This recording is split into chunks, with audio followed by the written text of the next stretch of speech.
From preschooler to Princess of Wales, here's how Kate Middleton has transformed in front of our eyes. After a heavy snowfall on January 9, 1982, Michael and Carol Middleton welcomed their first child, Princess Catherine Elizabeth Middleton, at the Royal Berkshire Hospital. According to the princess's biography, Kate, the Future Queen, by royal expert Katie Nicholl, Carol's friend and neighbor, a woman known as George Brown, went to visit baby Catherine a week after her birth. She remarked, "Catherine was a lovely little baby, cherubic and chubby-cheeked and so good. I remember she didn't cry much at all." 4 months after Catherine's second birthday and just 8 months after her little sister Pippa was born, Michael accepted a transfer to Amman, Jordan. And so the family of 4 made the trek from the UK to the Middle East. The Middleton family would end up living in Amman for 2.5 years. Since Michael Middleton knew from the start that his transfer to the Middle East was temporary, he and Carol Middleton arranged for Catherine's schooling well in advance. It's unsurprising that Catherine's parents enrolled her in the most expensive nursery for 3 to 5-year-olds in the district while living in Jordan. There, she learned through play, spoke Arabic, ate Jordanian foods, listened to passages from the Quran, mastered table manners, and bonded with children of British, Japanese, Jordanian, Indonesian, and American backgrounds. Great training for a future world leader, wouldn't you say? Despite possessing various alluring traits, Catherine wasn't one to attract attention in school. Professor Peter Humphrey, who was head of the art history department during Catherine's time at St. Andrews, told The Telegraph, "She kept quite a low profile. She did nothing to draw attention to herself, very discreet."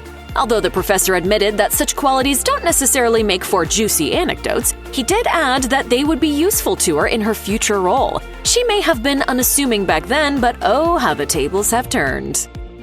Princess Catherine kept her head down in school, but that didn't prevent Prince William from noticing her. In an interview with the UK Press Association in 2010, Prince William and Catherine divulged some of the details about meeting each other and their eventual relationship. But I actually went bright red when I met you and sort of scuttled off, feeling very shy about meeting you. But over time, the two became close friends and even shared an apartment in college as flatmates before making the decision to date. But what was it about Catherine that initially caught William's eye? Was it the super sheer black dress Catherine wore to the St. Andrews University fashion show in 2002? According to Catherine's biography, Kate, the Future Queen, the answer is yes. The prince apparently became intrigued and interested in Catherine in a new way. As someone who really never called attention to herself, the see-through ensemble was quite an unexpected departure, and one that may have altered the course of history. Whether it was the brief catwalk experience in college that sparked her interest in fashion or not, Princess Catherine accepted a job in 2006 as an assistant accessories buyer at Jigsaw, a British clothing company in London. At this point in time, she and Prince William were secretly dating, according to Kate, the Future Queen, though it was a pretty poorly kept secret thanks to the tabloids. Although Catherine graduated in 2005 with a degree in art history, her biography states that finding a job was difficult, in large part because it needed to be considered respectable by the royal family, while also enabling time off without much notice. Before long, Catherine decided to leave Jigsaw and study portrait photography instead. Ultimately, the college graduate's path would lead to being a member of the royal family. While you could argue that her educational background and work history are not all that vital to her current position, she excels at incorporating art history, photography, and yes, even fashion into her work. After years of dating and one breakup, Prince William and Princess Catherine finally got engaged in November 2010. With their engagement also came the release of the couple's official portraits. It's no surprise that Catherine's outfit of choice was stunning, given her background in fashion and the help of the creative director of the clothing brand, Issa, Daniela Halayel. Catherine's royal blue Issa wrap dress sold like hotcakes after the pictures were revealed. However, it ended up being too much of a good thing. According to NBC Today, Halayel decided to leave the label after experiencing an overwhelming demand for orders. In March 2018, the designer once again chose to launch the iconic dress at House of Fraser. Little did we know at the time of Catherine's engagement debut that her dramatic dress would just be the beginning of her epic royal wardrobe. I, Catherine Elizabeth. Take thee, William Arthur Philip Louis. Take thee, William Arthur Philip Louis. Fashion changes quickly, and yet Princess Catherine's wedding dress still looks as stunning as it did in 2011. On her wedding day, the wedding dress designer was revealed to be Sarah Burton of Alexander McQueen, and dressing a royal doesn't come cheap. CBS News estimated that it cost $434,000. In addition to looking every bit royal by wearing the Queen Mother's tiara, a bespoke French Chantilly lace gown, and a 2-foot veil, Catherine herself sparkled. After reportedly taking private lessons with London makeup artist Arabella Preston, Mark Nemirko told People that Catherine felt comfortable and confident in doing her makeup herself, even on her big day. According to Nemirko, the royals obviously do their own makeup for royal engagements. Part of the whole protocol of learning to be royal is learning how to do your own makeup. Well, color us impressed. Who knew that was part of the royal transformation? In the year 2017 alone, Princess Catherine completed over 100 royal engagements, 63 at home in the UK and 42 abroad. While she fulfilled the fewest engagements compared to other members of the royal family, you can't forget that for part of the year she was a mother of 2 little ones, pregnant and suffering from hyperemesis gravidarum, a severe form of morning sickness that put her in the hospital during her first pregnancy. In 2018, while still pregnant, she doubled the number of royal engagements she took on in her first and second pregnancies, according to Town & Country. This princess can certainly work. Of course, attending public engagements also means, well, being seen in public. With that comes the need for an extensive, inoffensive yet stylish wardrobe. From her early Duchess days to the current day as a princess, Catherine manages to follow a strict royal dress code while still looking effortlessly chic. Middleton, here they come. As a society, we have a lot of expectations of women, namely that they should also aim for perfection, especially if they're in the royal family. So it's pretty rare to see a royal showing off a bit of extra stomach after giving birth. While the post-baby bump is perfectly normal and is in fact unavoidable, most royal women in the past have done their best to conceal the bump after they give birth. Not Princess Catherine. In fact, after giving birth to her 3 children, she proudly showed off her very normal post-baby body. In 2013, she wore a form-fitting blue dress with white polka dots after giving birth to Prince George. As NetMum's founder Siobhan Freegard told the Daily Mail at the time, it was a subtle revolutionary moment. She said, "In a couple of minutes on the steps of the Lindo wing, Kate has done more for new mum's self-esteem than any other role model."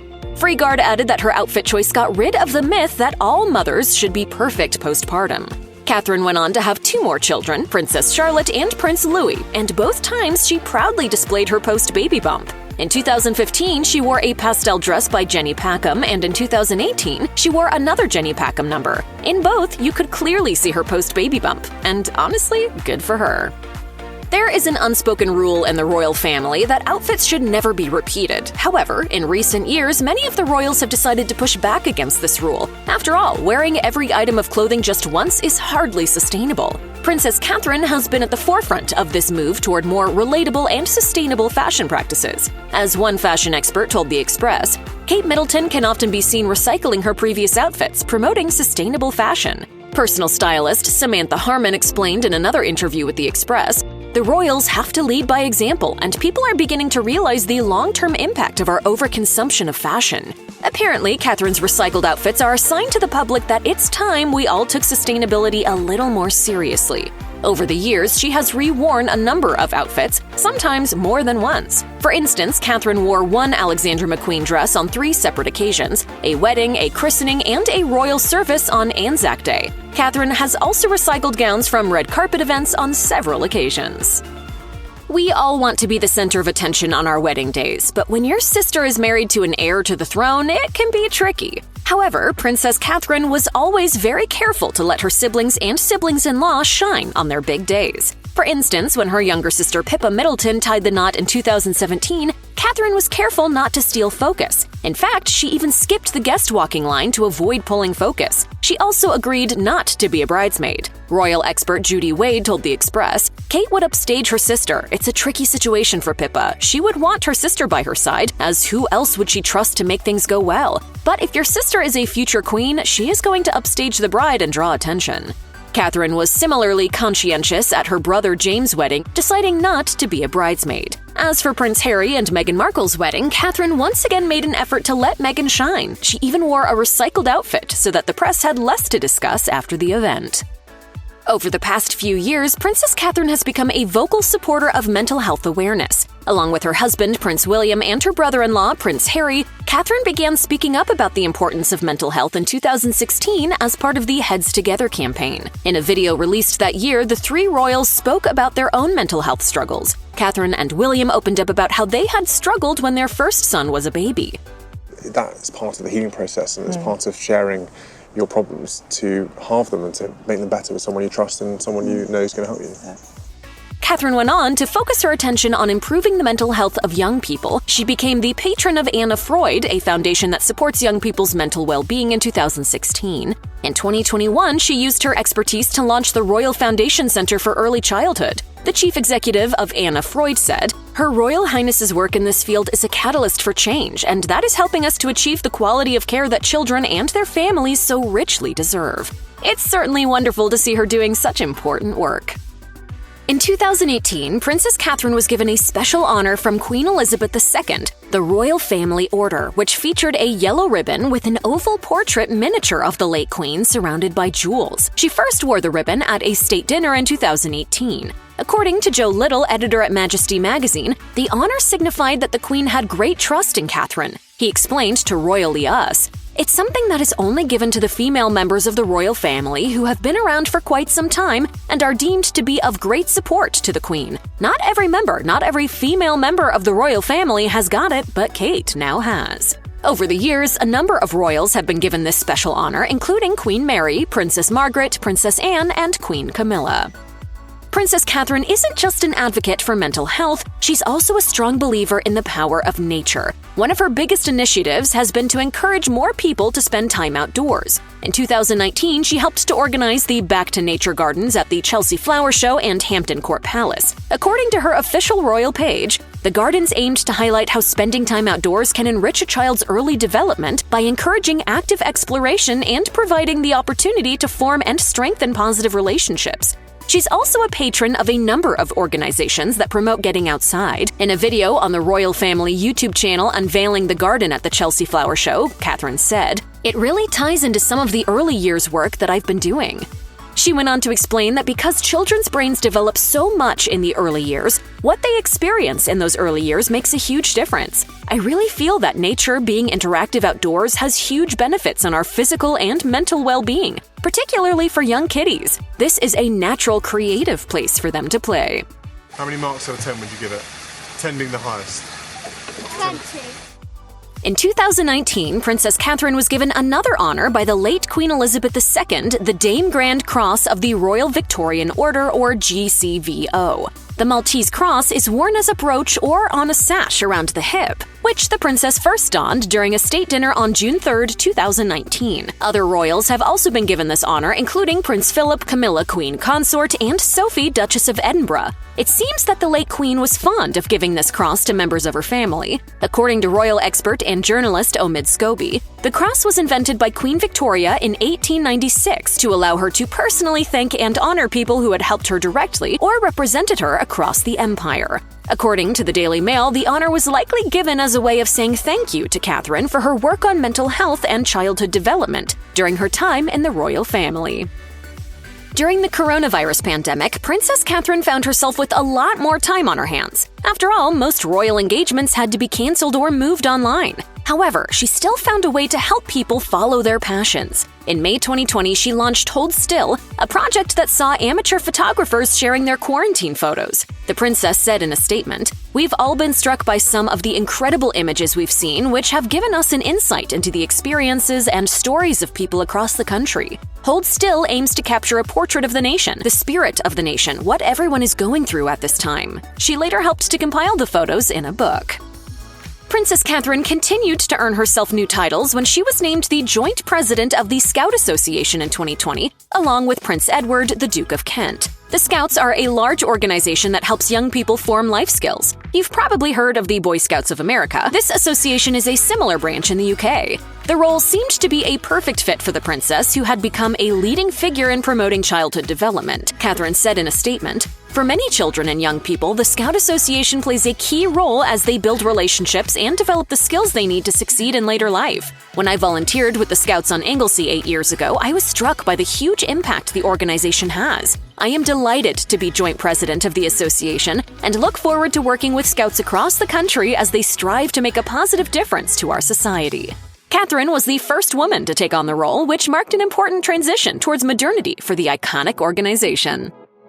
After Queen Elizabeth's death in 2022, Princess Catherine's title changed from the Duchess of Cambridge to the Princess of Wales, as her husband Prince William became the first heir to the throne. The title was, of course, previously held by Princess Diana, Catherine's late mother-in-law, and is typically given to the woman who is next in line to be queen. Even though the title is traditionally given to the next queen, some experts believed that calling her Princess Catherine was slightly wrong. Speaking to Talk TV's Royal Tea, royal expert Matt Wilkinson said, "There were discussions whether we now show the ultimate spectacle or Princess Catherine or Princess of Wales, which are a bit too long. She's not Princess Catherine, of course. If anything, she's Princess Charles. She's not a princess in her own right. Diana wasn't. Welcome to the world of the royals." Pretty confusing, but one thing's clear. Catherine is now definitely a princess. As my grandmother said when she was crowned, coronations are a declaration of our hopes for the future. After becoming the Princess of Wales, Princess Catherine took her new role very, very seriously. She was now next in line to the throne via her husband, and because of this, she made some subtle changes to show that she was ready for the job. Royal author Katie Nichols shared with People, William's years of being mentored by his grandmother and his father have really paid off because the transition to Prince of Wales has been seamless. Kate has also effortlessly moved into a role with so much weight and history and is already making it her own.